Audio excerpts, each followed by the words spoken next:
Welcome to the Skate Podcast, your source for all good things in the universe of movies. I'm Brandon. And I'm Josh. Join us as we explore the vast reaches of science fiction, fantasy, action, adventure, and beyond. Okay, today's episode is the great outdoors. We got a few things to do before we get there, though.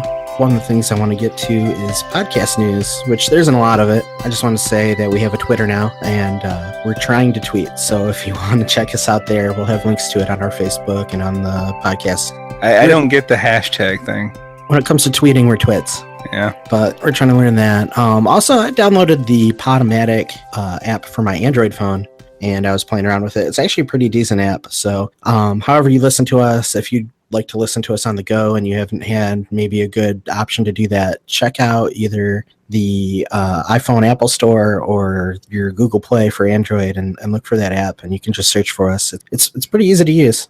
I was surprised. Yeah, if you're an iPhone person, you can obviously just go to the default podcast app that's on your phone and get us there. Or you can do Podomatic still. It doesn't matter. Yep. And then one other thing is I'd like to give a little shout out to Alan Whelan. Hope I'm saying that right. He left us some comments on our YouTube page. If you want us to give you a shout out, leave us a comment, and maybe we'll do that. That's all it takes. Yeah. I was thinking we should do I wanted to do a giveaway, like somebody that maybe, leaves us a review on something, like whether it be YouTube or iTunes or whatever. Maybe we'll autograph a sock and send it to them. Not a used one. No, I was exactly thinking a used sock. Okay, well, whatever. For real. I have some with holes that I need to get rid of. So yeah, exactly. I thought it'd be help us out. You want a used autograph sock? Maybe I'll wipe my forehead off with it before I send it. All right. That's the best I got.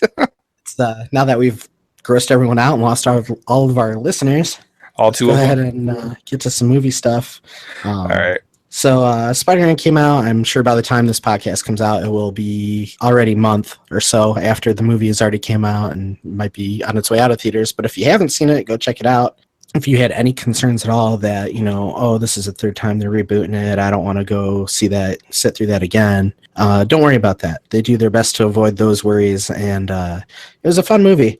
This might be the best version of Spider-Man so far. I mean, I really liked the first two with Tobey Maguire. I know, Josh, you did too, right? Yeah, I like the first one especially. Mm-hmm. I thought the first one was better than all the others. I think they got I'm not saying they're terrible, but I think they got progressively worse. Mm-hmm.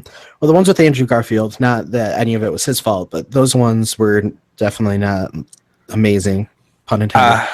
I liked the first one of him. I didn't see the second one of his. It's funny. I'll admit that the second one is worse than the first one, but I liked the second one better because it didn't rehash anything. I liked the first one with Andrew Garfield, but I thought that the death scene with Uncle Ben was done better in the first movie, and I understand they couldn't redo it exactly like that because it would have been too, ridiculous to have it done exactly the same way. Yeah. But it seemed more impactful. So they skip a lot of that. You don't need to worry about sitting through that story again. You've seen, if you watch Civil War, you've seen how this new actor is going to be handling Spider-Man. He does a good job. He's a teenage version of Spider-Man. He's real nerdy, and he's got a really weird sense of humor, which is right on for Spider-Man.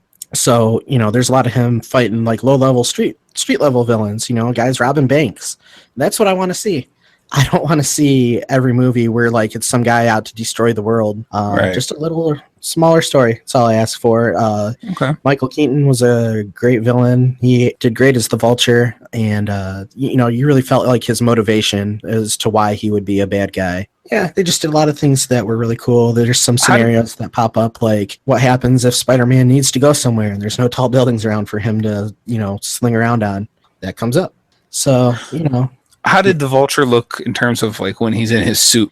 He looked like a scary version of Iron Man a little bit. Well, that's what I'm saying. But did it look overly CGI? No, it looked all right. Did it? Yeah, I mean, CG's everywhere. There's definitely some in this movie, but it looked decent.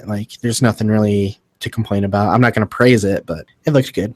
There's one scene in particular that I thought looked pretty cool with his Vulture suit, where he kind of attaches himself to a plane and basically creates kind of a little suction cup with his wings around him onto the bottom of this plane.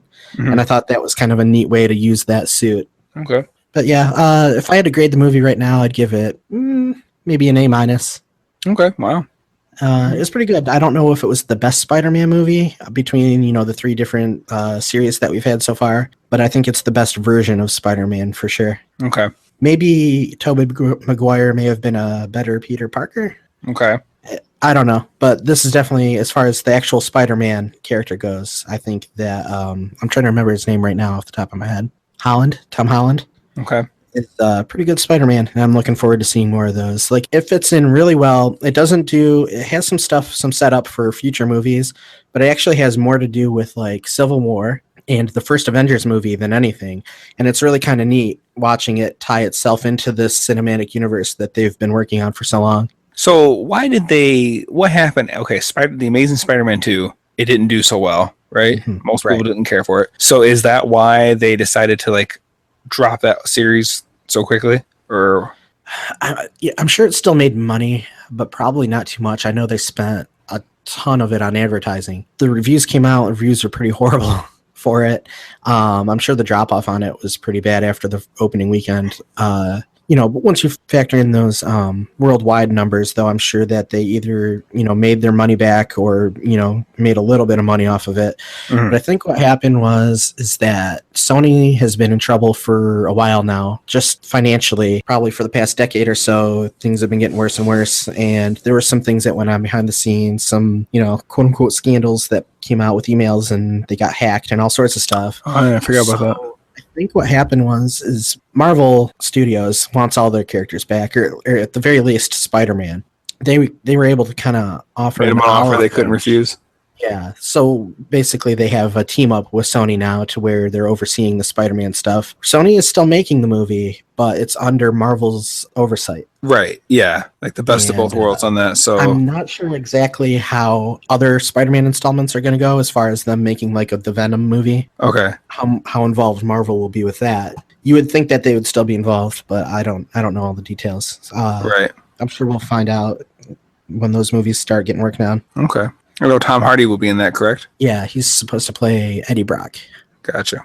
Alrighty. Well, you want to talk about some trailers? There's a few to mention. Let's do it. We want to start off with Justice League? Yes. Go for it. So yeah, there's a second Justice League trailer. I don't know. I got nothing to say really. Like it didn't do anything for me. I don't know. Okay, next is Thor.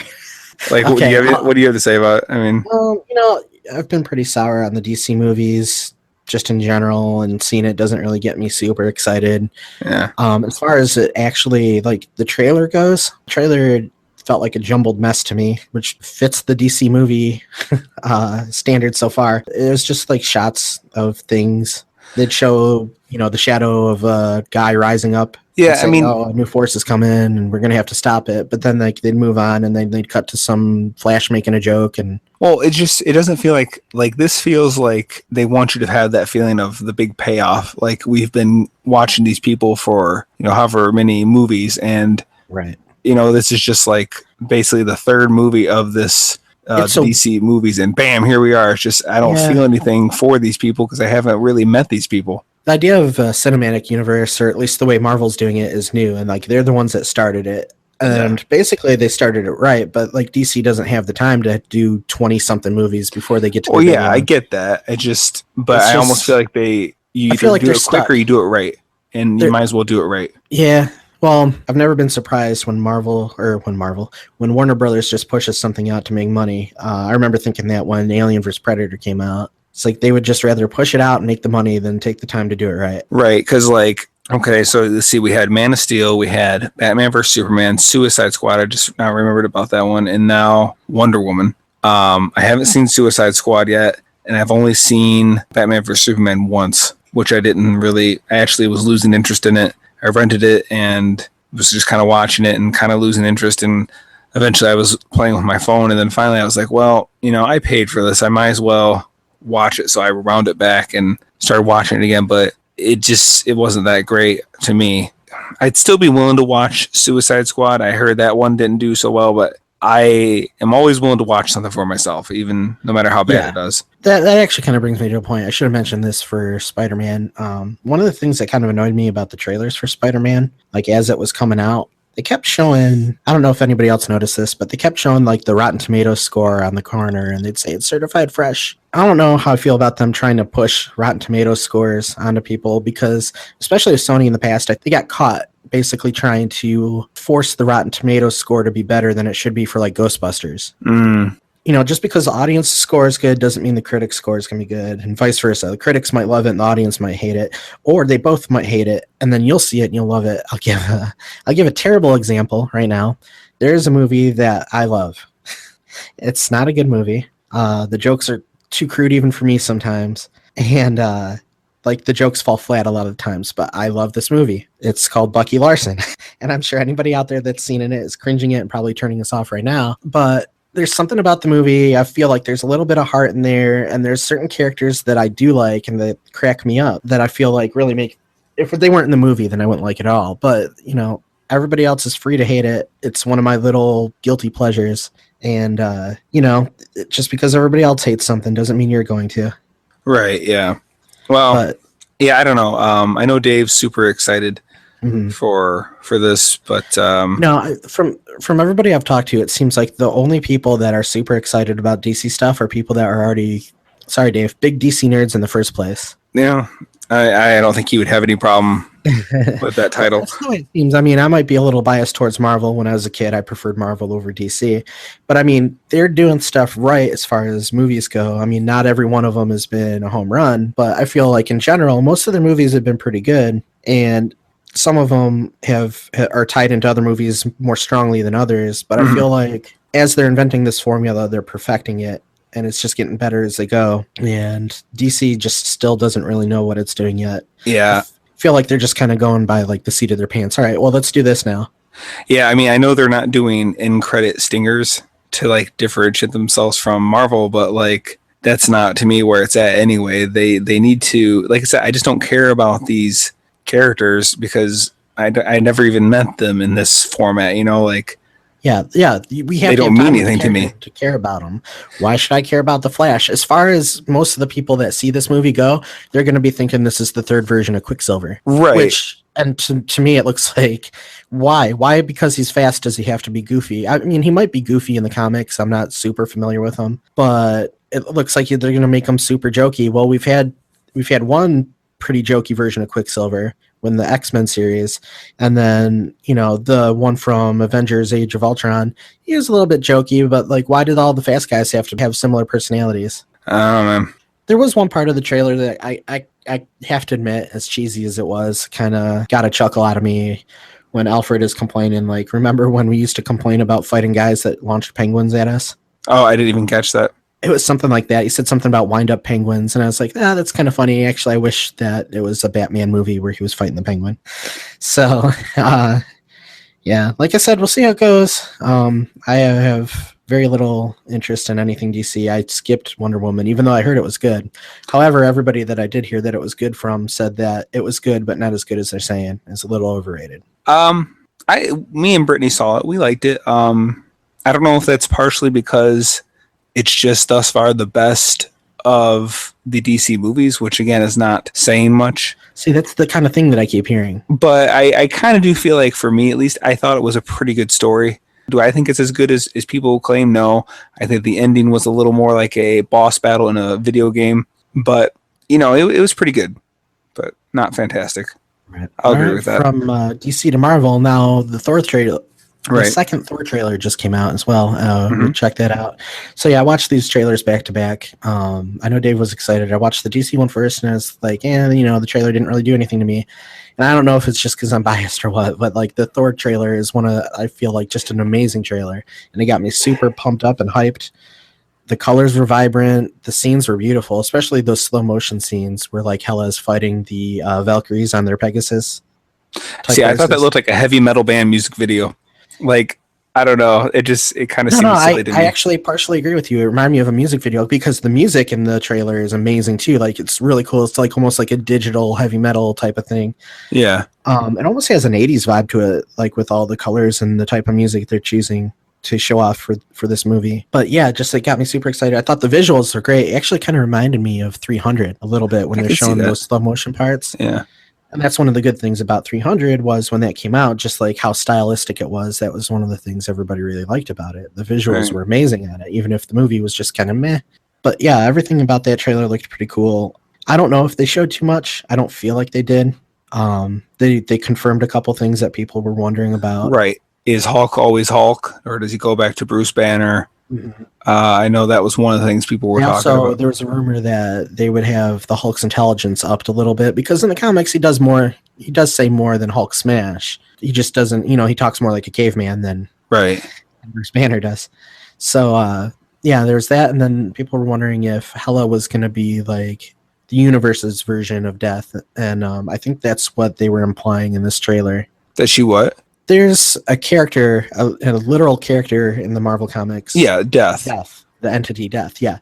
And people are wondering if, well, maybe they'll skip over doing that because that's a little out there, and just make Hela, because she's supposed to be ruler of the realm where people go after they die, and just make her the goddess of death. And I think that's what they're doing. I mean, she says she's the goddess of death. So that might mean things for future movies. I don't want to get too much into that, but the trailer was really cool. It made me laugh. I like how it was a story. Like, it was Thor talking to Bruce Banner, explaining what was happening, but not doing it in a way where he'd give spoilers away. So why doesn't he... I caught that basically Bruce doesn't know what's going on when he becomes Bruce again. Like, I don't get that. I thought he kind of seemed, in Avengers at least, to know what was going on or what he had done once he changes back and forth. I think there might be two things going on there. I know his memory is a little bit fuzzy after he turns back into Bruce Banner. Like, he doesn't always remember everything that happened. Like, he'll usually read about it in the newspaper or hear about it on the radio, But didn't they establish, what I'm getting at is, though, in Avengers, didn't they kind of establish that he knew things that he had done as Hulk and then back and forth? I think they were talking about it on the news, like in Age of Ultron when he destroyed that town, and they were complaining about it. He probably heard it on the news, or they told him. Yeah, but he knew that he was able to spit out a bullet. He says that in Avengers. Well, if you put a gun to your face and you pull the trigger and you wake up and you're fine, then you probably figured it out. I guess. That would be my assumption. I don't know, I just took it. Remember some of it, but there also might be something going on with whatever they're doing to the Hulk on that planet, because I think they're going to be doing something to mess with him, like some kind of technology on him or something to try and control him a little bit. Okay. So that might alter his memory as well. All right. The trailer was really cool. I like the scene where Loki and Thor have those guns and they bust in on those bad guys and they're like, hey, and then just start blasting away. Like, that looked really cool. This looks like it's going to be an extremely fun movie to watch. What do you think? I think it's probably going to be fun, and there's probably going to be some funny moments, but it didn't pump me up to see it. I hate to sound so repetitive. I'm just so burnt out on all these things. Just don't laugh at me.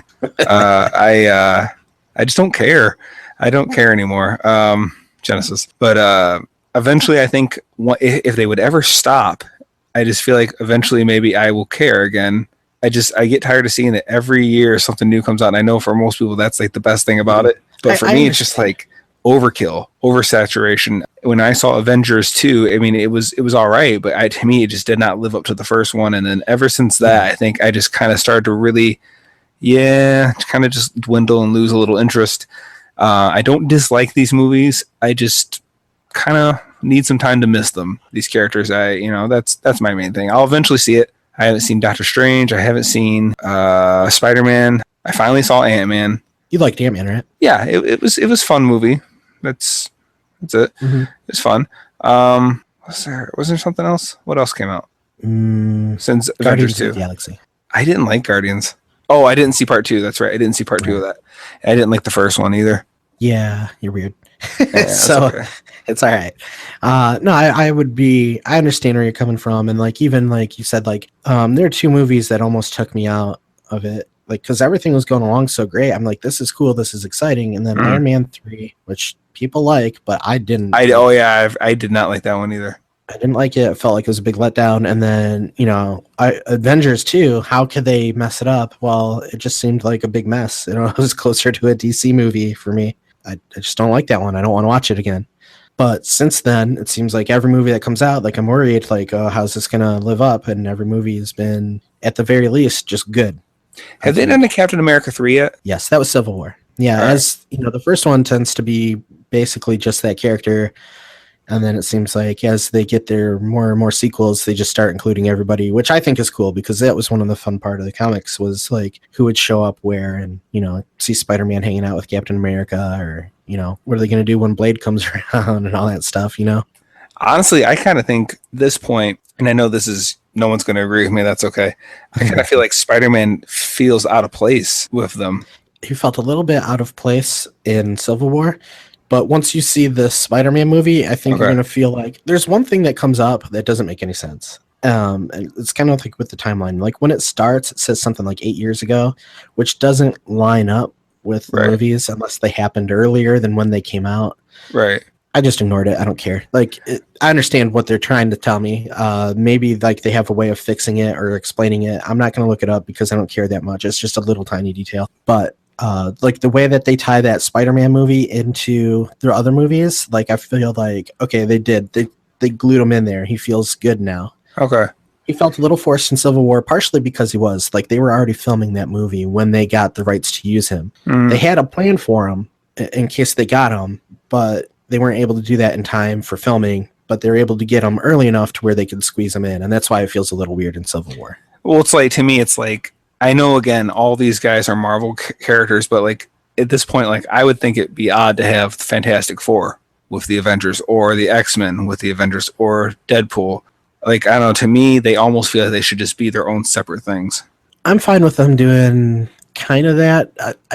If they all exist in the same universe, though, I don't want them to like act like they don't. So if you saw something in the background, like, I can't say anything without spoilers. Just we'll move on.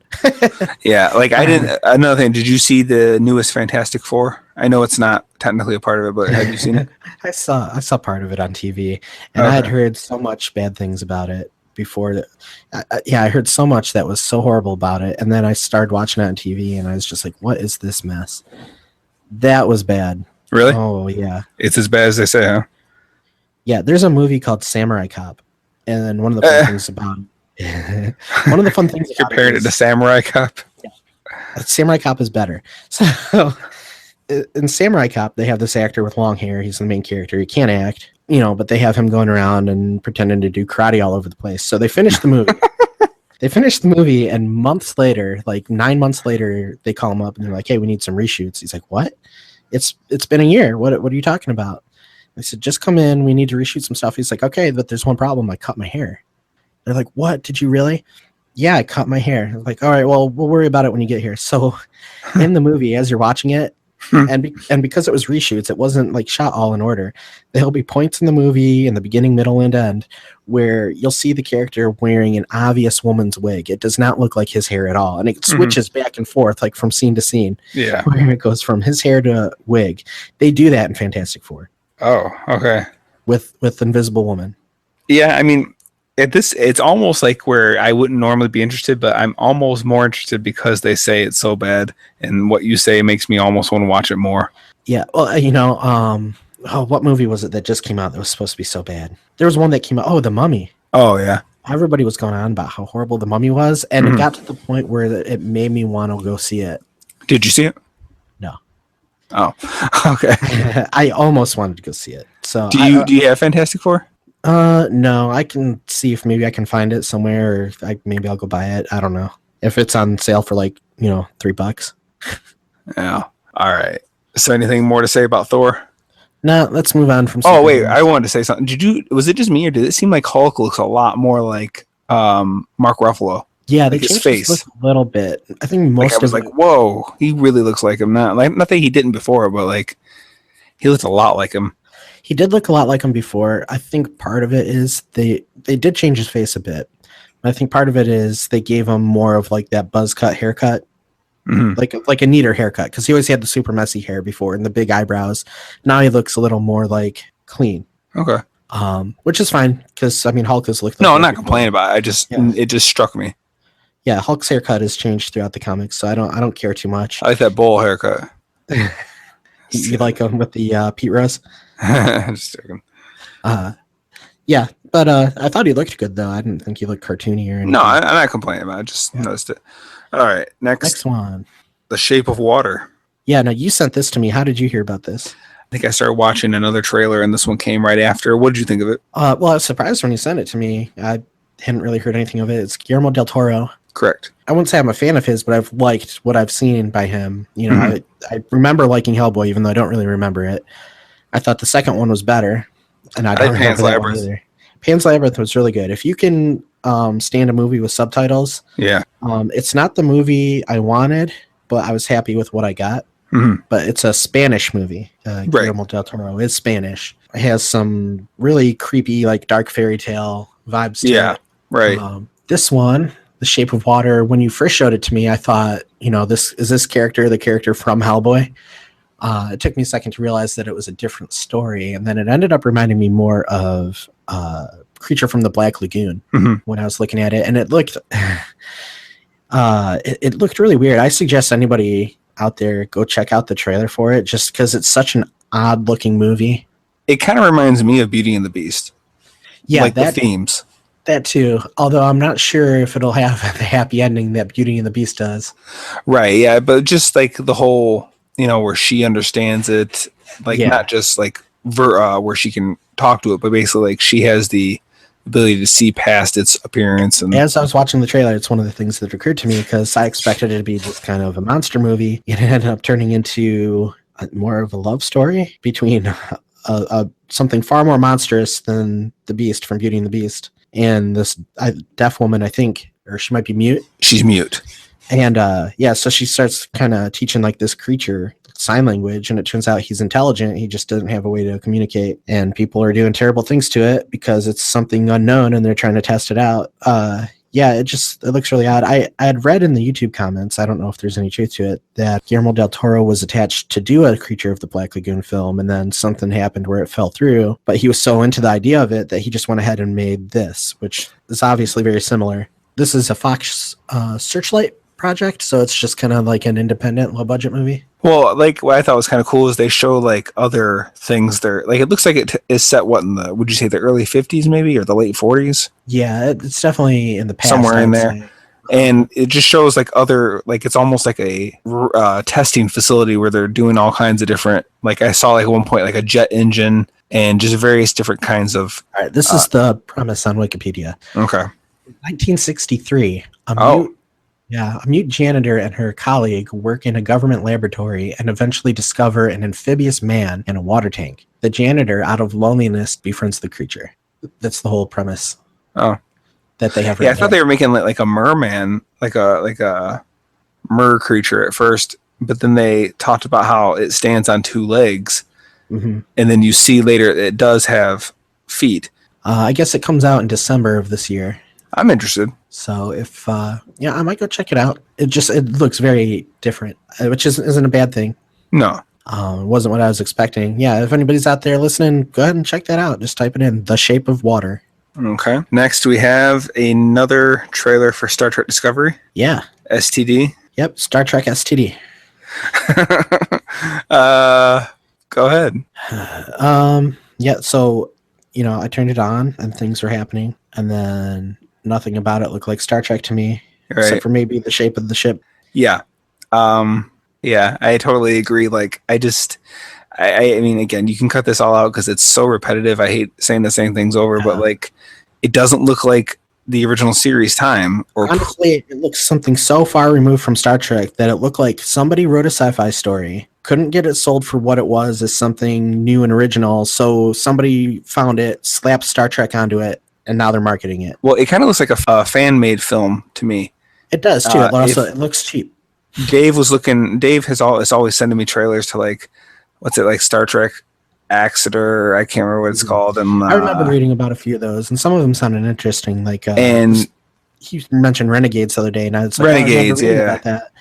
That one sounded actually pretty cool, and I was interested in checking it out. I didn't know that they'd already made some. But I don't know. I just don't buy that it's supposed to be 10 years before. So essentially, it's in the original series timeline. It's only 10 years before Kirk's, taking over the Enterprise or whatever. So like, it just doesn't fit that look to me. It really should be at the very least 10 years after the last Star Trek movie, Nemesis. Right. Yeah. I've heard other people with the same complaints, like, quit. I want to see something new, not something old. Yeah, for sure. Yeah, it does not look like Star Trek. It does not feel like Star Trek. When I think of Star Trek, I think of Captain Picard trying to figure out a problem on the bridge. I don't think of a giant space battle with lasers everywhere. I mean, that happened from time to time. Yeah, I mean, granted, they did talk about in the original series the war between the Klingons and the Federation, so I know what they're trying to do. Well, maybe if that's what they're doing, then it might be more interesting, but it just doesn't, like, every scene had some kind of, like, action going on, and if it wasn't action, it was her, like, figuring out some kind of mystery or some kind of drama, and just, like, maybe they should interject, like, a little bit of humor into the trailer or something. Well, did you notice that they had Rainn Wilson as Harry Mudd? Okay. What? Did I miss something? When we were watching the trailer, she said, "You're Mad," and he's like, "No, I'm Mud." And I thought to myself, yeah, that's exactly what this show looks like, Mud. Yeah.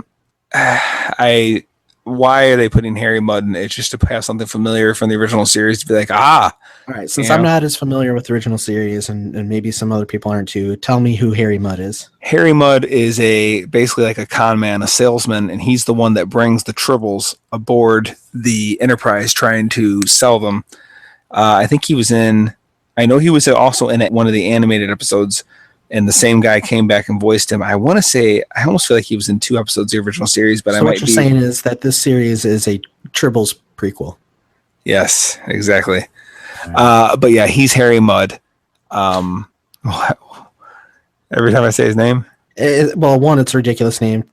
Another thing is, it's funny that his name is Harry when he sells fur balls, and another thing is, it's funny that they stuck him in the show that looks like crap.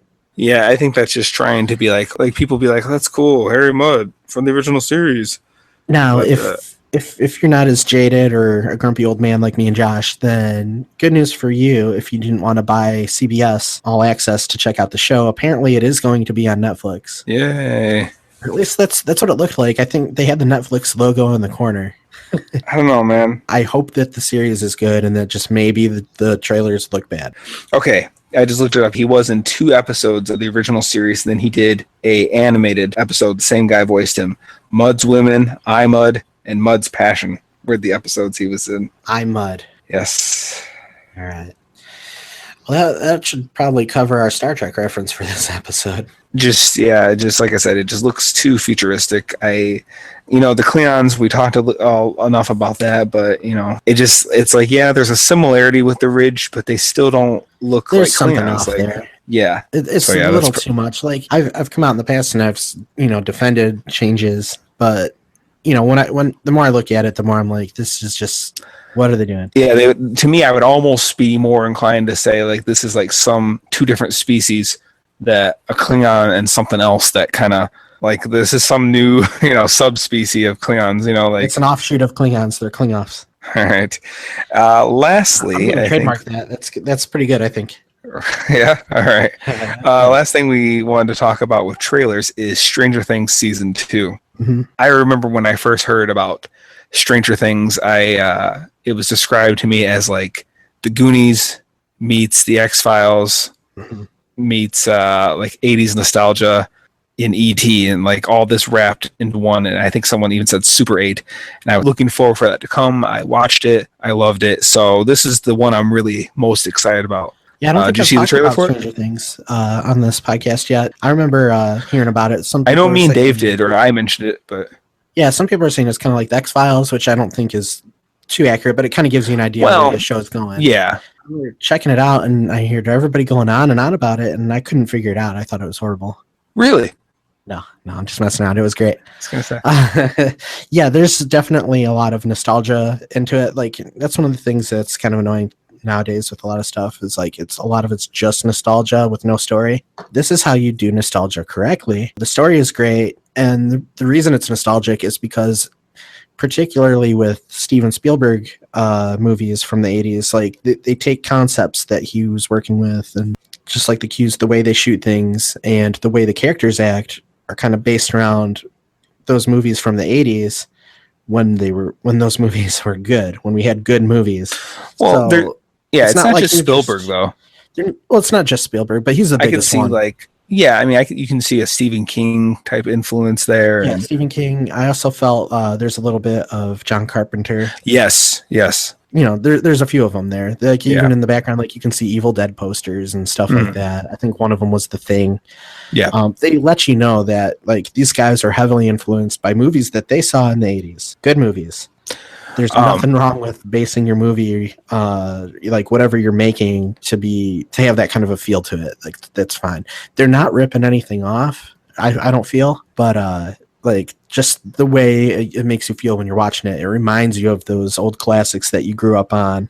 Well, concerning movies or shows or anything that really does like where it's set back only, 10, 15, 20 years, typically they'll do the very like stereotypical 80s stuff. Like the Flock of Seagulls haircut and like the Miami Vice Blazers and just like really over the top. Walking around wearing a red leather jacket. Yeah, exactly. Like The Wedding Singer or The Goldbergs. And I have nothing against that movie and that show. I actually kind of like them. But like, have you ever watched Freaks and Geeks? Yeah, that was a great show. Yes, absolutely. But it kind of feels like with Freaks and Geeks, when I watch that, it feels so much more authentic. Because like you can tell, like even though it's set in like I can't remember if it's like 80 or 81, it almost feels more 70s-esque. Because like obviously just because the decade changes doesn't mean everything just totally switches. So it just still looks very pretty similar to the 70s. A lot of like the 70s, like people think like the disco and the weird hair. That's more like the late 70s, early 80s. If it wasn't like the whole 70s was like that, a lot of the first half of the 60s is pretty similar to the 50s, where people had like the beehive hairdos, right, thick glasses, and all that stuff. Well, yeah, and anyway, Stranger Things, I like how it feels more. It just almost feels authentic. Like it looks way more like a higher budget 80s movie that we never saw or something. Mm-hmm. Yeah, it is. It's kind of like something that should have came out when, we were kids and never did, and now we're getting to see it. So we're kind of obviously rehashing season 1. What do you think of the trailer for season 2? The trailer for season 2, I think, is pretty exciting. The kid, what's his name? Will Byers, yes. Yeah, Will comes out, the one that got sucked into another dimension in the first season. He, spoilers. Go watch the show if you haven't. It's great, and it's only like 8 episodes. Correct. So Will's seeing things. He's having some issues, which they kind of allude to at the end of season 1. And he sees that huge thing. It's like Cthulhu up in the sky. Like, what is that thing? That's pretty sweet looking. I like the idea of whatever this thing is trying to break into our dimension. It's kind of funny that they reference Ghostbusters as like this, quote unquote God is trying to come over into our dimension. I assume that's what's happening. Did you notice the like flamethrower? Reminds me of Aliens. Flamethrower? It looks like someone has like what Sigourney Weaver had in like Aliens. A person was holding that? Yeah, yeah. But I have so many questions. Like, okay, how do you say it? The Demogorgon? Is that okay? Like he would kill and eat certain people, and then other people he took back and he would like hook them up to all that gunk. Like, and then Will ends up having these like slugs. Are slugs like its offspring? Yeah, I didn't know exactly what was going on with that. Okay, so he hawks some slug down the drain. I'm assuming that's what this thing is. That it grew into that. So why does the creature from the first one basically look like a tall man? Like, why is it not super huge and like, you know what I mean? Like, is it? Oh, well, I don't think it's all the same creatures. I think it's like, they call it the Upside Down, a place that exists differently than ours. I think it's a less populated dimension than ours, but I think there's other things, like not just the thing that from the first one. Well, yeah, that's what I'm getting at. But if it's the slug, if the slug turns into that thing, and the slug was in his body because of the creature from the first movie or season, I did not assume that was the slug. What? I didn't think that was the slug. That didn't occur to me. Oh. Well, I mean, I figured there has to be a reason they showed him. Well, okay, when he goes into the bathroom at the end of the first one, he hawks one up, and he doesn't seem fazed by it like it's happened before. So I'm assuming that means he's done it several times already. Yeah, that's possible. So there's several of these creatures now in our world, in the sewer system, I guess. I just wondered how they connect to the first creature. That's something, we'll definitely have to look for. Yeah, that's what I'm interested in knowing. I think it's cool. It's coming out around Halloween, and then you Yeah. get them dressed up in their Halloween costumes. They're obviously the Ghostbusters. I think this one Yeah. is like 1984. Correct. It's great seeing all those references. Yeah, I liked the way they did Vincent Price's voice. Yeah, that's what I was gonna say. I think it was turning up Thriller, the actual Thriller. I think it was genius for them to use Thriller for that. That's great. But just the way they did it, yeah. Did you see? Is it Sean Astin? I did not see him from the Goonies, or Sam from Lord of the Rings. You didn't see him running down the hall? No. Yeah, I mean, I'm pretty sure it looked like him to me. Huh, that'd be really cool. I was like when I saw that, I was really excited for that. No, I didn't notice that. I was too busy trying to look for creatures and things. Like I noticed that they had made their own version of the ghost catcher, the trap. Yeah, and they actually caught something in it. Yeah, it was flipping around like there was something in it, and then it opened up and they looked inside. I was also looking to see if 7 or 11. It was 11. 11. Yeah, 11 would show up, and she did at the end of the trailer. Yeah, so clearly she did get pushed back, or well, maybe not pushed back. I don't think she was ever in the Upside Down completely, was she? She was like in that in between where it was like the blank black. Yeah, I mean it's just like right on the edge of between our world and their world. Didn't they describe with the tightrope how like we're on top and then like the creature's on the bottom, so like the flea can go in between? Yep. Here's the thing, like not to go back on the first season again, but like what is like, okay, here's what I don't understand. The creature can create portals at any given moment, anywhere it pleases, right? I don't know if that's true. I think it might have to be in the vicinity of blood. Okay, well, okay, even still, but the point is it can do it wherever it wants. So why didn't it ever do it to begin with? Like it seemed like it only created that portal when she touched it. When she touched it? Yeah, when she was in like the black place, the empty area, she saw it and then she touched it. And then that's when that wall started breaking apart and the portal opened up. I don't know what you're talking about. Okay. Well, anyway. We should do maybe an episode about the show itself. Sure. And yes, I looked it up. He is in the season 2 of Stranger Things. Cool. So that was him. It's exciting for me. Yep. The show's really good. It has great acting. The characters are pretty good. I mean, it's not a perfect show. One of the few complaints I would have had was like the CG seemed a little cheap. Yeah, especially then the fight when she has it pinned against the blackboard. Yeah, it wasn't a huge complaint because it didn't look that bad. It just like, the rest of the show is so good that you're expecting everything about it to be perfect. But you got to think like it's the first season of basically a low budget independent pitch show. Yeah. So I'm assuming everything's gonna have a bigger budget this season. Yeah, I mean, I would hope so. Like, I think what kind of helped is like you never saw the creature in full light until that real end shot, and I think that's why it was like, okay, You should probably almost always try and keep your creature hidden for as much time as possible throughout your movie with a reveal. Like, you can't overdo it. Kind of like. What's that one we watched? Absentia. Oh yeah, that was way underdone. Like you never got to see it. Yeah, there's a difference between never seeing it and just holding off for like a reveal later, or seeing just enough of it so you get an idea. Like, yeah, we didn't get anything in the Absentia, pretty much close to it, but I don't know. I don't want to go back and listen to that episode if you haven't. Yeah, go back and listen to every episode 30 times each. Yeah, leave reviews and ratings on iTunes. Podomatic. Give us 8 stars out of 5. That would be great. Yeah. Let's get to it. Yakety yak. All right. Today we're going to be talking about The Great Outdoors from 1988. It stars John Candy and Dan Aykroyd. Holds a 40% on Rotten Tomatoes, and it was directed by Howard Dutch. Now, he doesn't have a lot of great movies, but I looked him up, and some of them you might know is Pretty in Pink, Some Kind of Wonderful, Grumpier Old Men, The Odd Couple 2, The Replacements, and a few others. Nothing super significant.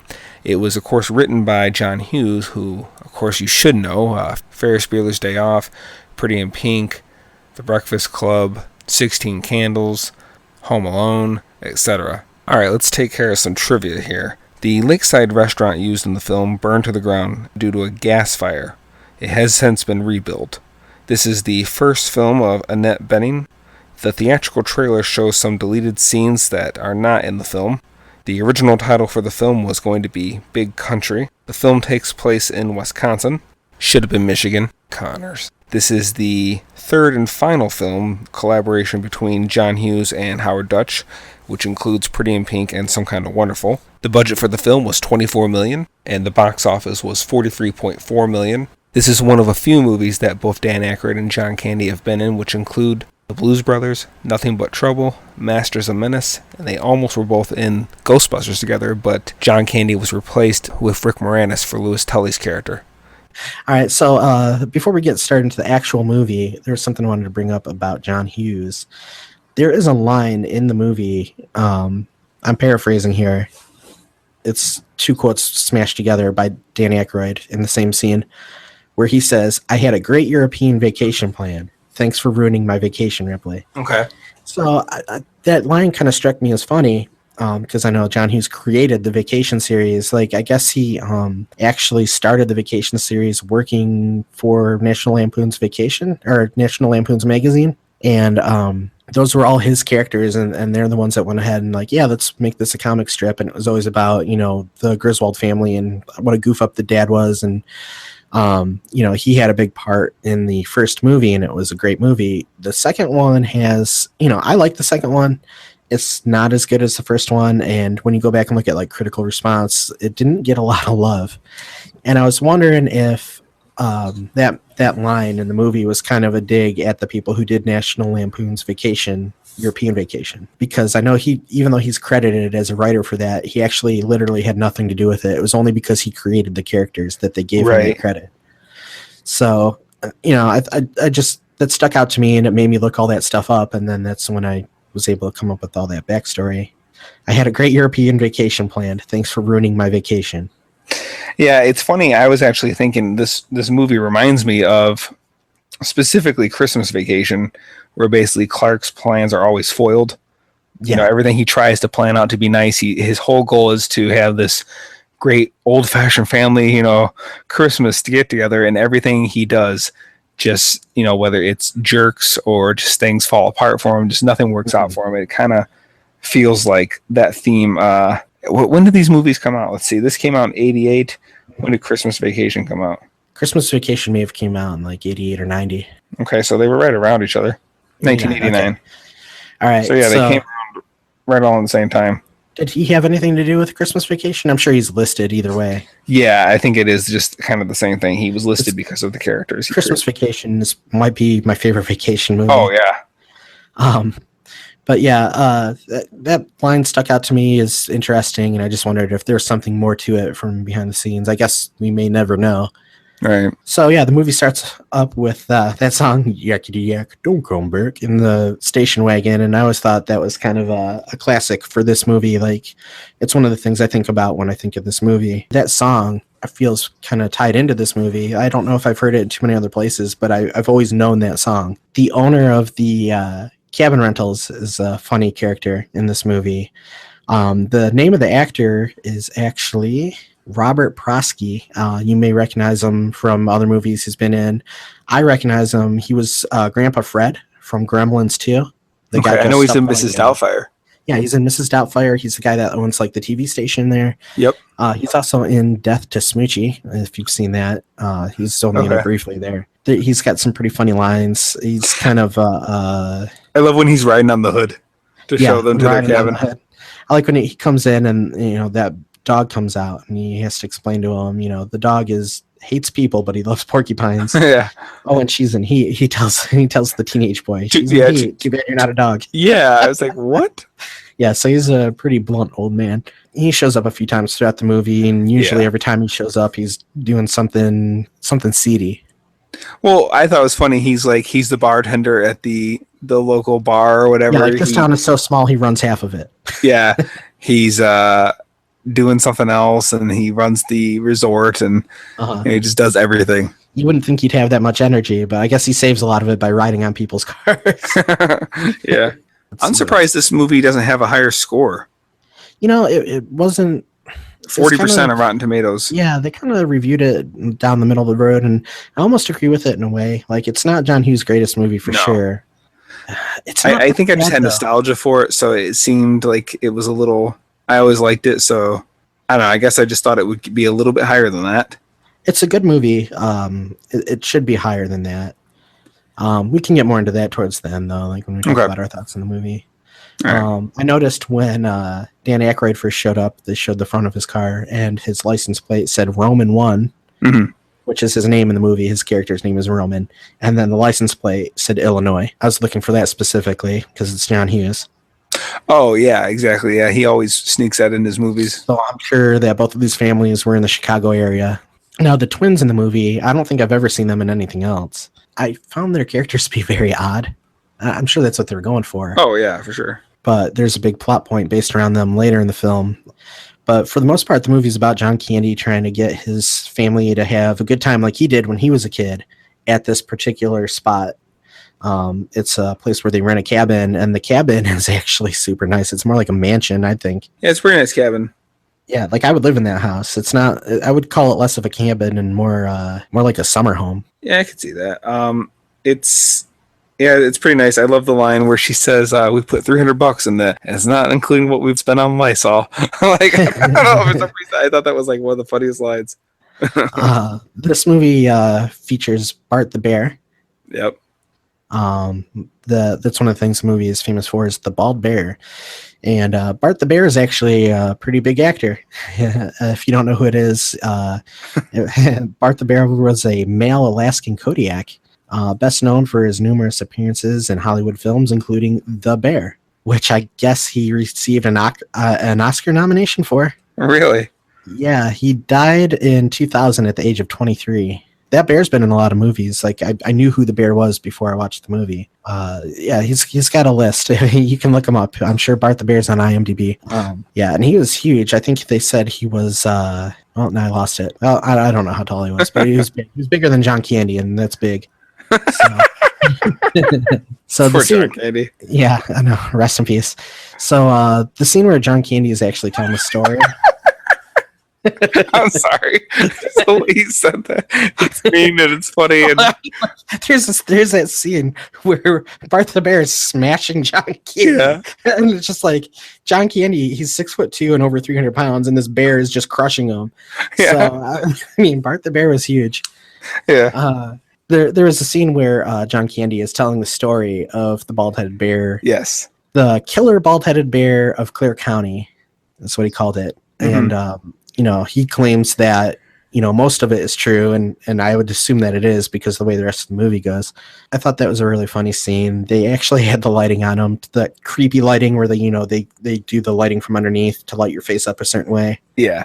I noticed it was just on him when he was telling that story that they had that kind of lighting, and he's sitting there, everybody's, he's got everybody's attention, and then he finishes off the story with, creating this giant fireball that comes out of the chimney and everything, and it scares the crap out of everybody. I really appreciated the way they did the lighting on that scene. Yeah. I think it's funny. I never realized it until watching it. It kind of reminds me of Ferris Bueller. And what I mean by that is if you came out around the same time and same director or same writer. Right. But what I mean is, like, if you really look at Ferris Bueller, like, it's kind of there's really no real plot. It's just the whole thing is like, okay, he's taking a day off and they go from here to here to there to there. Mm-hmm. Like, basically it's just a set, like there's no overlapping huge plot for that movie. It's just go there. And basically this movie is the same thing. Like, oh, there's the, now we're going on the jet ski thing, and now we're telling the bear story, and now we're, just have to kill this bat, and now he's got to eat the 96er, and it's just like situation after situation. There's no real plot, and I don't mean that as a bad thing. It just kind of struck me as like that Ferris Bueller style of storytelling.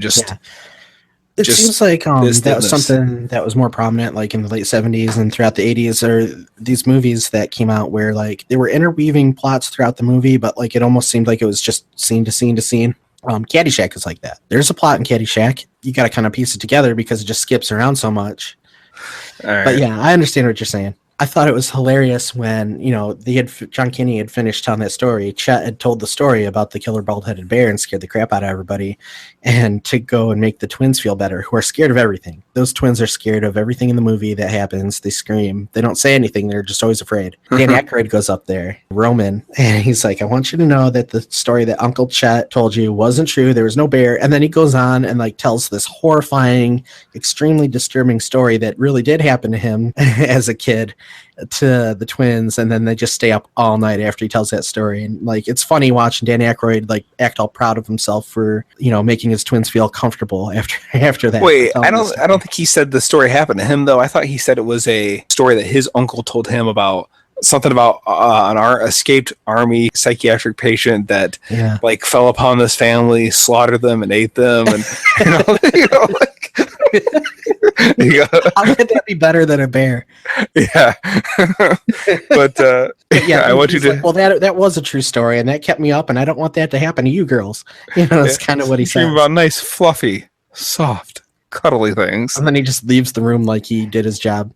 Yeah, his character is pretty funny in this movie. He's supposed to be kind of like a yuppie stock market type of dude. Yeah, who doesn't really understand his family. You know, he loves his family and he wants to be like, you know, hero dad and all this stuff, but he's just so wrapped up in other things that he doesn't really know how to do it. Yeah, he's annoying and a jerk, but he's also the most memorable character in the movie. Yeah, he's definitely he's this, you know, scuzzbag in this movie for sure, but like he has a heart. It's not that he's a bad guy or anything. It's just he also is putting up this front of being, you know, refined and, you know, high class and whatever. Everything else is too beneath him. Like hot dogs is too beneath him. He has to have lobster tail, and you know, a pontoon boat is too slow and boring. I gotta have a speed boat. Yeah, you know, everything's stuff. He doesn't actually even have the money to pay for it, but he's got to keep up appearances. Right. You know, what's funny is we had. I'm not super close with my extended family. Just, you know, mom, dad, sister. Like the aunts, uncles, and cousins, I'm just not super close with. And we had this one particular family of ours. They would come over all the time unannounced. They would stay like forever. And sometimes they would actually ruin plans for us that we were about to leave. So I think in a lot of ways, Roman and Kate remind me of these certain family members. And I think that's one of the reasons why this movie always kind of like struck a chord with me, because it was so... So that was relatable to you.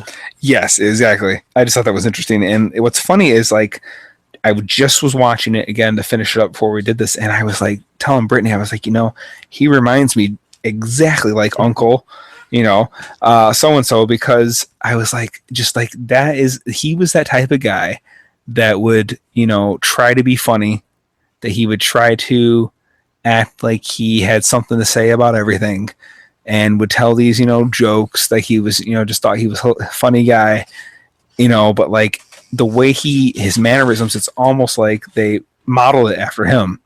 But clearly it's more like probably like my uncle actually saw this movie and thought like that's the way to be, you know, like. Yeah, oh, that's cool. It's a movie always is better when you can find like a connection to it in your real life. It helps you stay more interested. Right. There was a scene where Chet wanted a hug. I think Buck said, I'm too old for a hug. Josh, how old is too old for a hug? 37.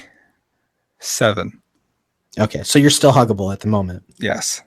All right. So, you know, anybody out there that wants to hug Josh, he's open to it. He got a few more years. Yeah, you've got, you know, a time limit here, so you better hug him. Just run up and give me a hug. Yeah, and then run away. Stereo huggist. So one of the memorable scenes, I remember adults laughing at this more. I didn't really understand the humor when I was a kid, but the 109-year-old man who was having the birthday party. Yeah. And we're getting the twins and everybody is having their picture taken with them. It's one of those things like when you're an adult, you get the humor of it. When you're a kid, you don't really understand. But yeah, like he died in the car on the way to his birthday party. But you know, there was that guy who's running the town again. Wally, which I think Wally might be a reference to Vacation as well. Wally World. Well, how about the fact that his kid's name is Buck, Uncle Buck? Oh yeah, there you go. There's two maybe slight references. Did Uncle Buck come after though? Finish your thought and I'll look it up. Okay, so yeah, the 109-year-old man, they're there at his birthday party, and you know, John Candy thinks it'd be a great thing to go to this person's birthday party, 109 years old. Like, how often do you hear about that? You know, and it ends up being a disaster. He really is a lot like Clark Griswold in this movie. Yeah. Just trying to be super dad, and you know, maybe not as bad at it as Clark Griswold, but you know, same kind of circumstances. Like, oh, this is going to be a great idea. Turned out to be a disaster. So, the kids are sitting on the lap of a dead man. I think it was really funny that Wally was sitting there, just parading the guy around as though he was still alive. Well, I thought they said that basically because he died there, I was under the impression they were waiting for, someone to come pick him up. And that's why he was just sitting there. That could be. He said he died in the car, though. It seems like he could have just took him to the hospital or something. But I feel like he had already booked this birthday party and he didn't want to give out refunds. That's the way I look at it. That's funny. Uncle Buck came out in 1989, so 1 year after. Okay. So maybe he just likes to stick to certain names, or he knew these people as he was growing up. John Hughes. Be. John Candy, so he's in this movie, then he was in Uncle Buck, and it's just funny how he plays such a likable, lovable, good-hearted person in this movie, and then he's like the jerk, arrogant, obnoxious guy in Uncle Buck. It's just like funny how you get the two different sides on Or I like John Candy. Yeah. I won't say he has the biggest range, but he is able to do that. Like he's definitely a lovable guy in most of his movies. But like you'll get stuff like Planes, Trains, and Automobiles, where he's not a bad guy. He's just he's annoying. Yeah, but he's also lovable, big-hearted guy in that movie as well. He's like a teddy bear. Yeah. Don't you just want to rub and hug him? Except for like in Uncle Buck, where he's still a good guy and he's trying to. Yeah, and they kind of get into that at the end, but anyway. Yeah, well, from the teenager's point of view, he's a monster. Right. Speaking of teenagers, one part where the movie for me kind of goes off is when they introduce like the teenage summer romance plot. Yeah.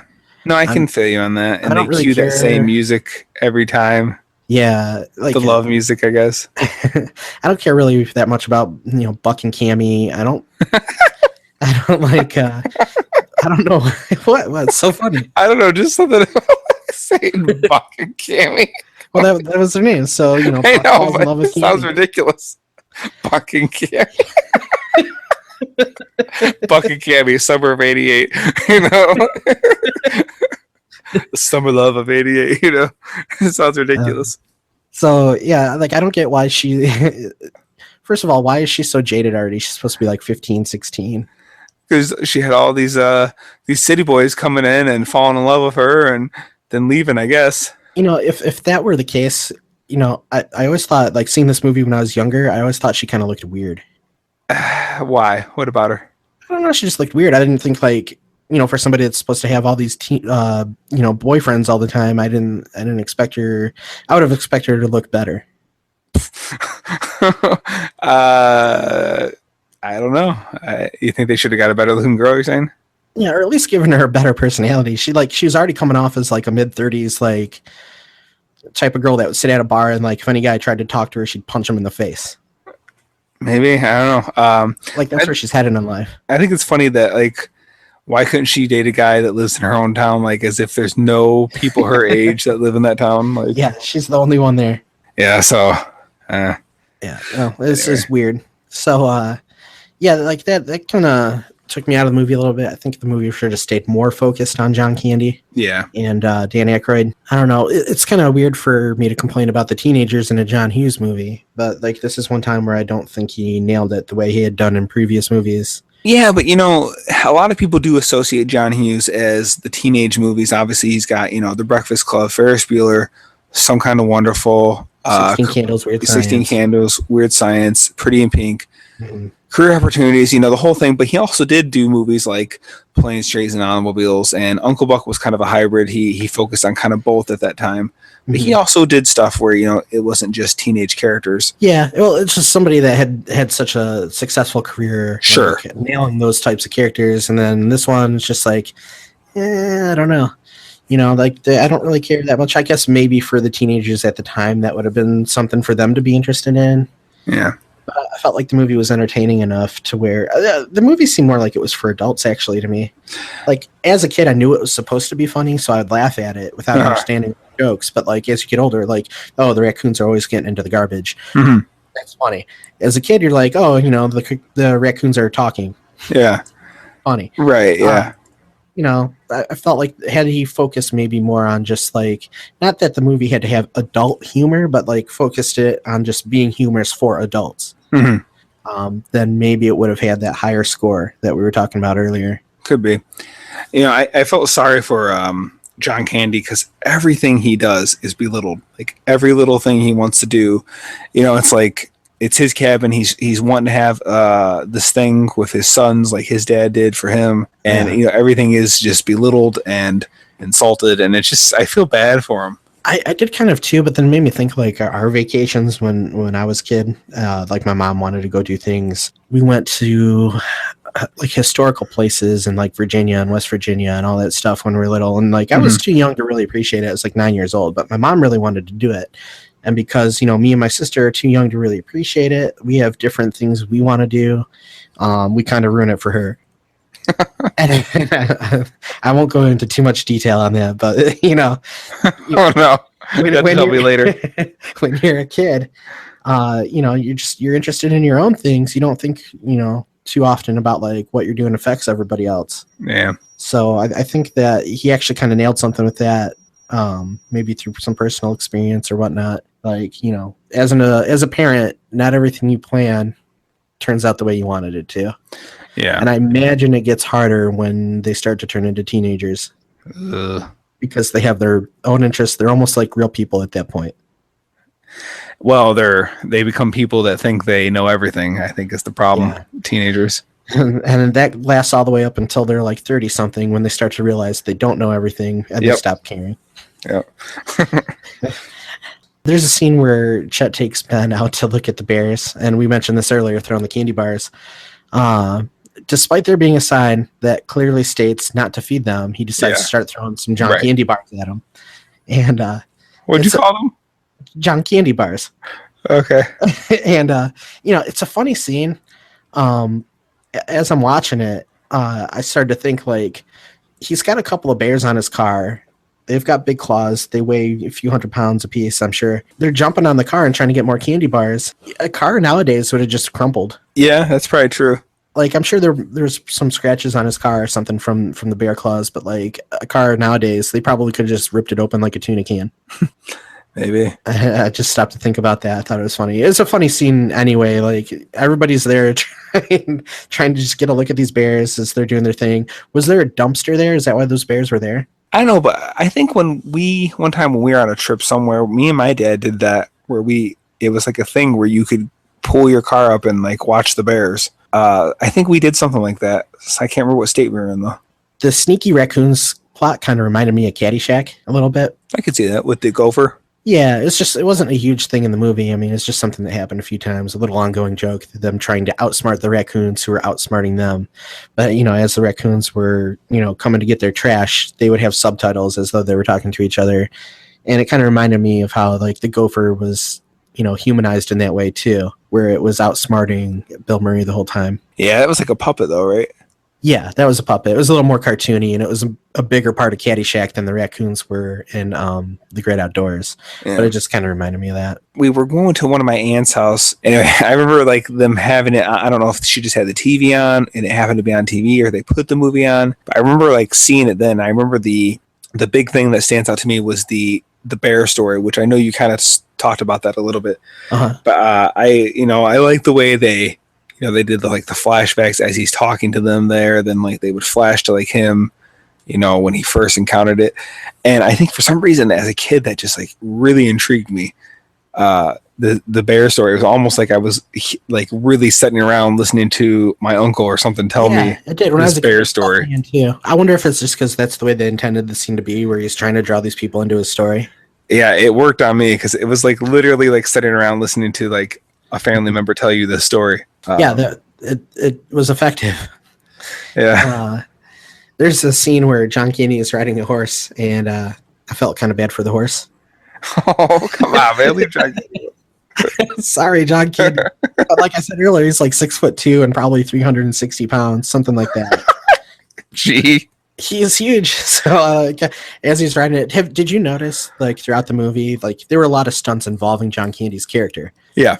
Obviously, not all of them were actually John Candy, and they did their best to cover it up. But they almost did it in a way to where it was noticeable, because they would be shots from like wide shots from so far away, or his clothes would be on him, like covering everything up. Yeah, it's funny you say that. I was saying to Brittany as we were watching, I was like, obviously if he was really water skiing, his hat would have blown off. But you know why they keep the hat on him? So they can cover the stunt guy's face as much. Yeah, and then they like pat out the big coat that he's wearing, trying to make him look like a bigger guy. Yeah. As he's doing all these crazy stunts on the water ski. Well, the same thing when he's running away from the bear and then he slides down on his stomach down the muddy hill, you know, but he's got his hat on, you know. Yeah, I don't mind. And the same thing probably when the bear knocks down the door and it's like on him. I highly doubt that might not have been John Candy either because he had his hat on still there. Right, yeah. And it's one of those things that I kept looking for like every time it happened because it happened a lot in this movie, which is fine. I mean, it didn't take me out of the movie. No. It provided another source of entertainment for me. Yeah. The bat scene was really funny, I thought. They all run out of the house because there's the bat flying around. Yeah. And I thought Dan Aykroyd was pretty funny in that too. I don't know why it caught me as funny, but like he called the bat a radar-guided vermin. Yeah. And when they finally catch it, he says he thinks it was a 2-pounder. Yeah. It's bigger than I thought. It's like a 2-pounder. We need a plan. But I thought it was funny. He hit it with a fly swatter. Yeah. Then I was like, it's way bigger than a fly swatter. Like that's not going to do anything to a bat. Yeah. Fly swatter isn't going to hurt anything bigger than a fly. Yeah, exactly. I thought that was strange. And I thought that was funny. Not only like did he hit it with the fly swatter, like that's how he finished it off. And everybody was like, "Ooh, yeah. Yeah, exactly. I was like, what? Like there's some great moments in this movie. It doesn't stand out as the most memorable movie, even though the moments are memorable, you know? I hate to say it, but I think I had more before I really sat and watched this again with trying to find things to talk about. I found it to be more, I always thought like if you mentioned The Great Outdoors, I'd be like, oh yeah, it's a great movie. And then when I watched it again to really try to find things to talk about with it, I felt like, wow, this is actually not as good as I remember. I'm not saying I don't like the movie. I do, but I just think it's good and it's entertaining, but the memory of it is better than it. Yes, I think that's well put. Yeah. There was a golf ball gag in the movie. Like this is part of the problem with the movie. Like even though I still found it funny, this particular scene, there's a golf ball gag where obviously what's going to happen is he's going to get hit with the golf ball somehow. Danny Aykroyd hits the golf ball, comes back and hits John Candy. Everybody saw it coming. Oh yeah, when he's on the like little go-kart thing. Yeah. So like I saw it coming. I knew it was coming. It still made me laugh, and I think part of that was the quick edit afterwards. Like it hit him and then immediately cut. Like it didn't linger on him afterwards. Had it just lingered, it would have fallen flat. But like that's part of the problem with this movie. I think is, while it is funny, lots of it I felt like I had seen before in other things. Yeah. It was just like it was almost like they had taken bits from other movies, other shows, and kind of like glued them together into this story that was similar to another movie that he had already done. No, I see what you're saying. Like the whole water ski, like he's showing his kid like what to do if he gets in trouble while he's water skiing. Well, of course he's holding the handle. He's going to be the one drug out there. It's like there's no question about like what the next gag is going to be. Essentially, I think he said go. Yeah, and then faster, go fast. He wants to go faster. And like maybe that was a downfall, a bad side of John Hughes writing. Like he was great, don't get me wrong, but like even in movies that would come out after this, like Christmas Vacation, like okay, we had the ski scene with John Candy here. You had something pretty similar in Christmas Vacation when Chevy Chase oiled up that saucer sled. Yeah, and that cracks me up. Yeah, I love how it looks literally like it looked like the Flash, the DC Flash, like took off, and then you see like the smoke trail when he's going down. You see the obvious yeah, and like he hits the pavement and the sparks flying everywhere. He just keeps going. Yeah, and like the scene where like it's clearly like a projector screen where they're like showing like the woods like just flashing by. Yeah, so yeah, that was hilarious, but it's really similar to something he's already done before. Yeah. So I'm sure there's a lot of stuff in Home Alone that if you go back and watch his older movies that you'd probably catch on. One off the top of my head was Planes, Trains, and Automobiles. There's a scene where like they fall asleep while they're driving, and they wake up and they're on the wrong side of the road, and just all this craziness happens. They're about to die pretty much, and they look at each other and they're skeletons. Yeah, that was when there was two semis coming. There was just like barely enough room for their car to squeeze between the two semis. So yeah, like they look at each other and one of them's a skeleton, and it's just a little visual gag. But Well, yeah, because they show when Steve Martin looks at John Candy, he looks like the devil. Yeah, well, that happens again in Home Alone 2, when Marv is being electrocuted in the basement. Oh, yeah. It turns into a skeleton. So like you see some similar gags from movie to movie. It's fine. They're still funny. It's just for whatever reason in this movie, it just felt like I've seen it. Yeah, I mean, part of me can say if it ain't broke, don't fix it. Mm-hmm. But yeah, it kind of can come across as either lazy or just not very inventive, to always use the same gags.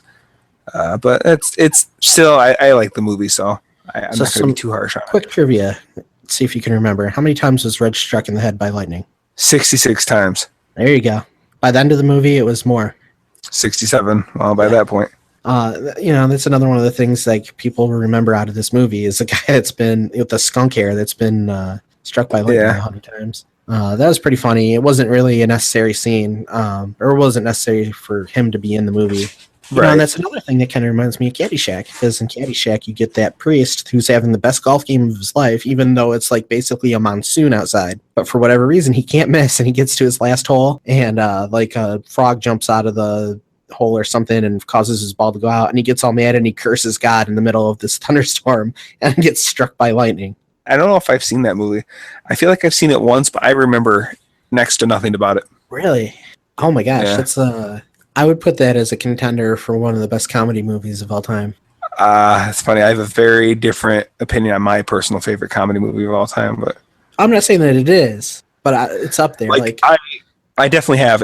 For me, I do have a favorite comedy of all time, but let's stay on topic here. Okay, we'll talk about that after if you want. For me, one of the things I always think about when I think of this movie, maybe one of the most memorable parts, is the old 96er. Yeah. That scene is great. That scene, like a more original comedy like that, I think would have benefited the film more. So they got to eat, I think everybody has come across this at some point in their life, or at least heard about a place that does this where, if they have some kind of giant meal or giant burger, giant sandwich or whatever, if you can eat the whole thing, you get to eat it for free, or you win a t-shirt, or you get your name on a wall, or it's so spicy, one of those things. Yeah. For theirs, it was if he could eat it, if any member of the party could finish it, the entire meal for everybody was free. Yeah. So this is where Dan Aykroyd's being a big jerk again, just not caring about anybody but himself. The line just cracks me up. If I can get a dessert down him, think you could throw in a couple of budding hats for the kids? And clearly he did. Because they walk out, he's got a shirt, and he's got the hat on. Yeah. It's so funny. He looks like he's so terrified of the meat. Because it was like fat and grizzle. Yeah, the old 96er is a 96-ounce steak. That if he finishes it, the whole party gets to eat for free. And he he gets about halfway done. He's doing actually pretty good, Dan Aykroyd's sitting there listening to his belly, and he's like, processing nicely. And they put that sound effect where you could hear it. Yeah, right. And then little bubbles coming out of his stomach.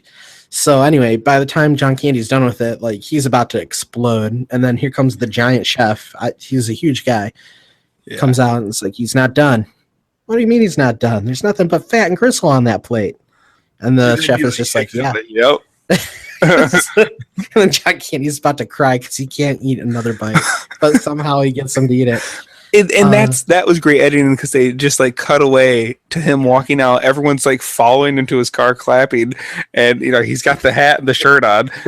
Yeah, they're helping him walk. He doesn't even look like he's truly conscious. Yeah, and then he gets home and he just throws it all up. Yeah, he went to the bathroom. Everybody ran. Well, yeah, because look at the maggots on that meat. Yeah, because the raccoons again, right? Yeah, because they tore up the trash in the cabin.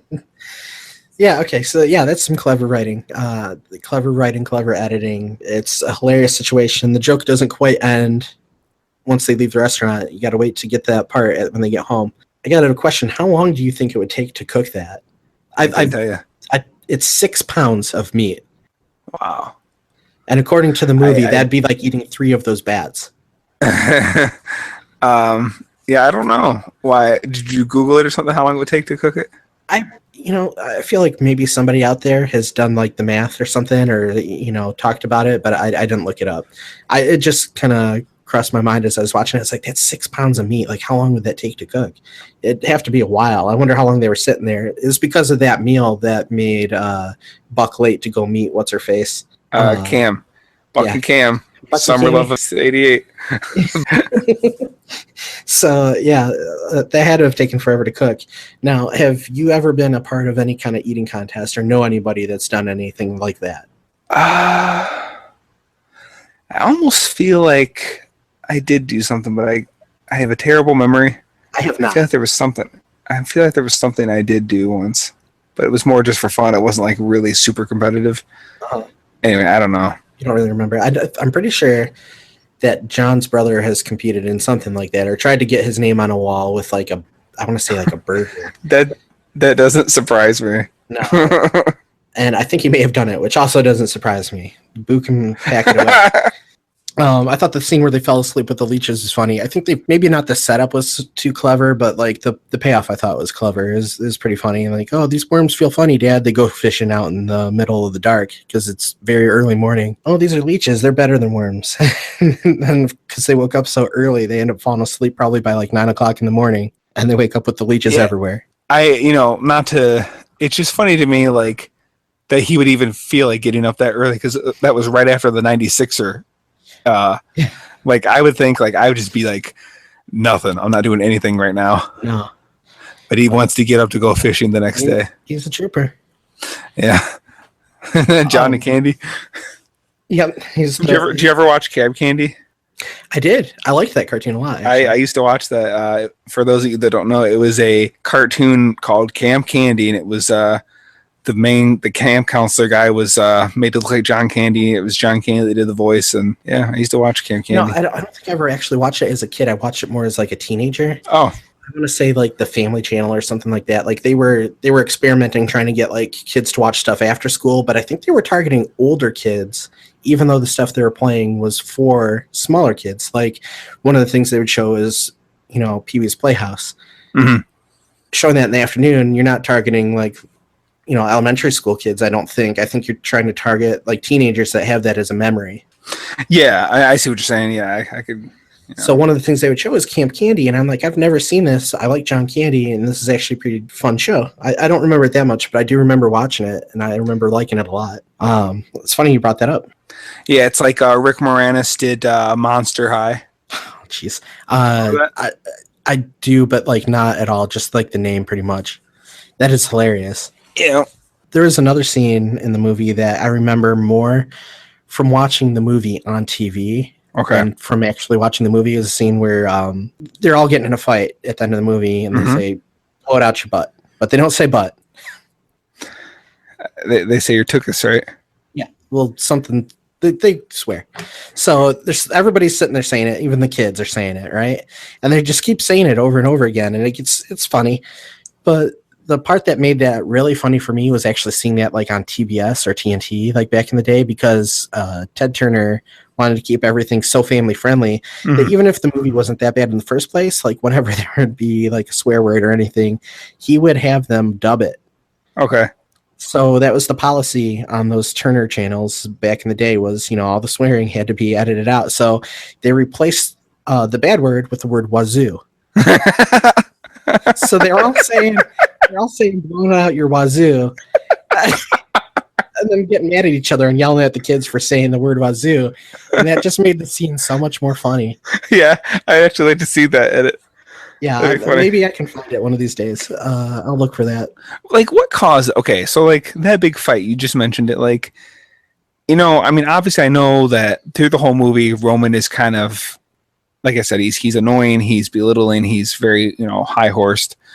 So he's getting on Chet's nerves through the whole movie, but, like, it kind of seemed like that part just came out of nowhere, because like he's trying to build a fire, and then like they're all annoyed with each other for some reason. I think something had just happened, so everybody's already annoyed with each other. I almost just feel like there should have been something that happened right before that to really be the straw that broke the camel's back to get that big fight. I feel like the breaking point had already kind of happened, and like this was the aftermath. Like they're already annoyed with each other, and as John Candy is trying to, what was it? It was something they were all cold. They were all cold. Remember, he was like kindling, twisting paper for. Yeah. He's heating the flue. Yeah, he was crumbling it up or something. And Dan Aykroyd is like, no, you got to twist it. You got to twist it if you want a good fire. And then they just start arguing about it. And then, like, that was it. It's like, why don't you get out of here and leave me and my family alone? This is my vacation. Nobody invited you. And that's when Dan Aykroyd, like, kind of gives him, like, the grief. Like, oh, I came up here to give you a good deal on whatever. Yeah. Kicking me out. I see how it is. You're ungrateful. Like, just flipping it around. And then he told some sob story about his wedding, which wasn't even true. Yeah, because it turns out in the end, Dan Aykroyd is trying to con him. Right. Yeah, there's, you know what? There's a painting over that fireplace. I don't know if you noticed it. A landscape looks like lake and trees and stuff. Yeah, it was like a really dark forest. It was a painting of a dark forest, and my roommate has one like that up in his cabin where it's just like, it's like a little brook running through the forest, but like it's super dark. There's a few rays of light coming through, and there's like a deer drinking there, but you can't see anything. Like it's pitch black between the trees, even though it's daytime. And like there's something about that like I could stare at that for hours. I don't know if anybody else noticed that painting, but like if I had that painting, I would just look at it all the time. What about it? I don't know. There's just something about like a deep, dark forest, and you don't see anything, but you know there's something out there. Like something scary? Maybe. It's just a really cool looking image, I think, maybe. Just one of those things I could look at forever. Is it just me, or is Kate like super annoying in this movie? Kate? Up until the very ending, I should say. Dan Aykroyd's wife? Correct. Like she seems like she's really annoying to like the very end when they're driving away. She's as annoying as you would picture her to be for having a husband that doesn't pay attention to her. Right, but I mean, like, she's supposed to be sisters with Connie, and they seem like nothing alike. It just was weird, like, to me, like, how annoying and arrogant she is. Well, that could be just their choice in husband. Like, John Candy was more down-to-earth guy, you know, and you know, Dan Aykroyd was the jerk who tried to live high.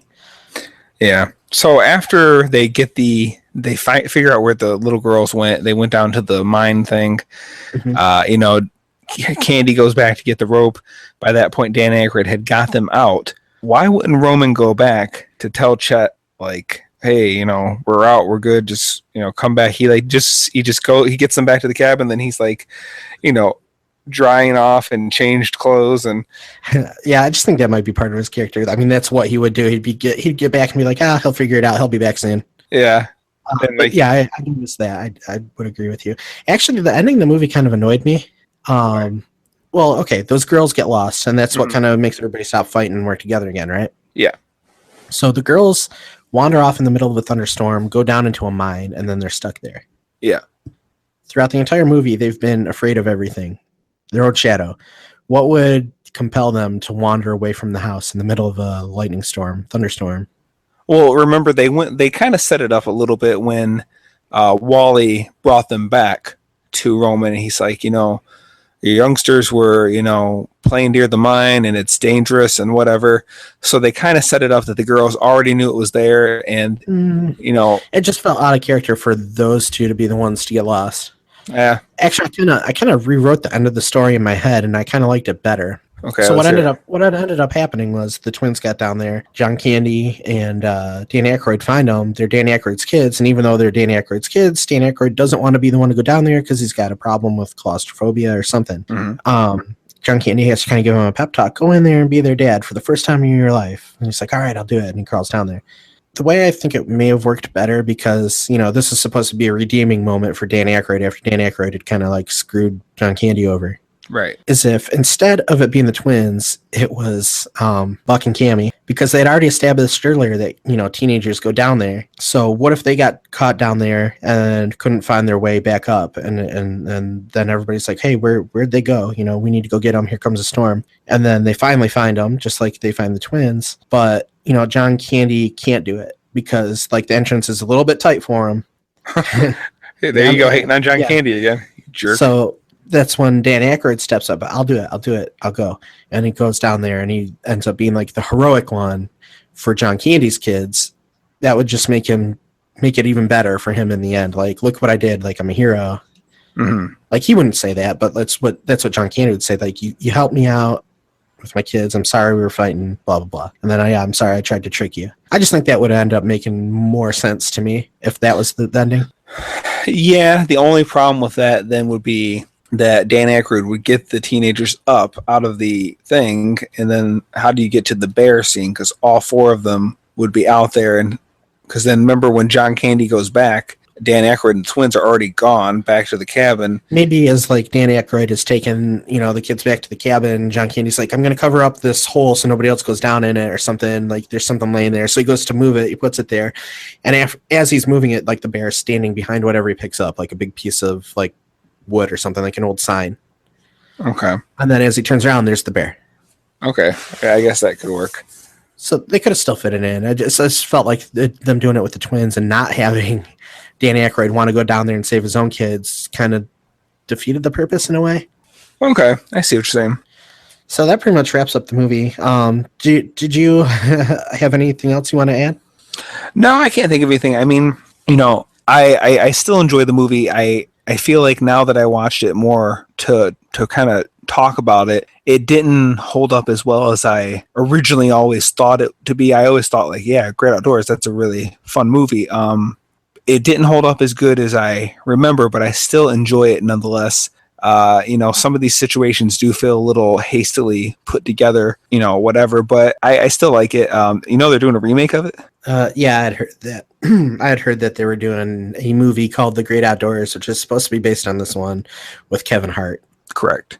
Yeah. I don't expect that to be very good at all, but yeah, I think the whole thing sounds dumb. I guess we'll see when they do a trailer for it. Yeah, but no, I still enjoy it. Like I said, though, it isn't as good as I remember. But it's one of those movies. If I was in a store and I saw it for like $5, I'd probably grab it because I don't have it on DVD. Mm-hmm. All right, great time then. For me, I'll go first this time. Okay, all right. So yeah, it's a movie I remember fondly as a kid. I have great memories of it, and like I said earlier, like I almost feel like the memory of it is better than the actual movie. Yeah. I also said earlier that the movie is good. It's not bad. It's just it could be better. There's something about it that just falls a little bit short. But for me, like there's still enough laughs in it, and the characters are, it's hard not to watch John Candy and enjoy him. So I think I would give it a C+. Okay, I was gonna say a C. Okay, so yeah, we're pretty much in alignment there. Okay. So you can email us on Gmail. You can visit us on Facebook, YouTube, iTunes, Podomatic, Twitter. Yeah, and everywhere that you can find us, there's links to everything else. So you at least, if you can remember one of those things I said, you'll find the links to the others from there. Mm-hmm. Yeah, be sure to give our YouTube page a look too, because we've got some additional content on there. I know we've been a little bit slow lately as far as pumping out episodes, but me and Josh have both been a little bit busy in our business life, I suppose. But yeah, there's some additional content on YouTube, and we're getting some comments and some views on there, so go check that out. Yeah, if anyone would be willing to leave a review on iTunes, YouTube, or Podomatic, that would be really nice. Even if it's a bad one. Yeah. I really love criticism. Yeah, leave us a review, comment. You got a movie you want us to watch? You want to torture us with a bad movie? You want us to see what we think of your favorite movie? Let us know. We'll do it. We've done requests in the past. I just recently asked about some requests on Facebook and got some interesting answers. Well, that's about as good as it gets. I'm Brandon. And I'm Josh. And we will catch you next time. Thanks for listening. I'm pretty sure that John's brother has competed in something like that, or tried to get his name on a wall with I want to say a burger. That doesn't surprise me. No. And I think he may have done it, which also doesn't surprise me. Boo can pack it away. So,